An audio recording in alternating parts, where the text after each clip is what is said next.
Ito na yung AC namin guys na nagkakaproblema. Yung tumutunog yung bearing ang problema niya. Kaya nga pinull out ko na para madala sa shop.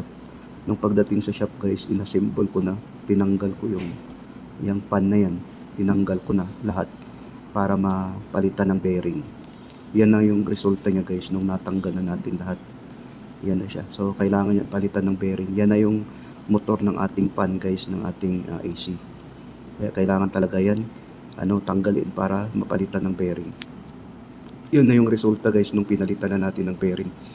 Hindi ko na pinapakita kung paano pagpalit dahil ako lang mag-isa. Yan na yung bearing na sira guys.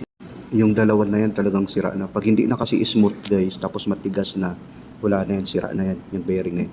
Yun, yung napalitan ko na, tapos binalik ko ulit. Pinihit ko para makita kung smooth ba ang kanyang rotation. Yan, tapos pinipihit ko guys para naman malaman mo. Malaman mo kasi yan para sa mga baguhan, pag pihitin mo kung matigas ba o hindi.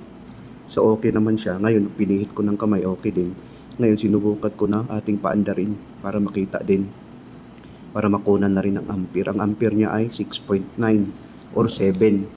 So okay na yan guys, 6.9, 6.8. So okay na yan. Sa kabila naman, 6.8. So okay na yan guys. Konting intervals lang, pwede nang magamit ito.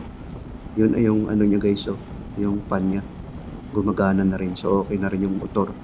So pwede nang magamit ito. Yan siya. Ganun lang pag mag-troubleshoot guys, lalo na sa mga baguhan. Pag maingay ang pan, ang bearing ang may problema dyan. Kaya ayan, okay na yan. Ready to use na yan guys.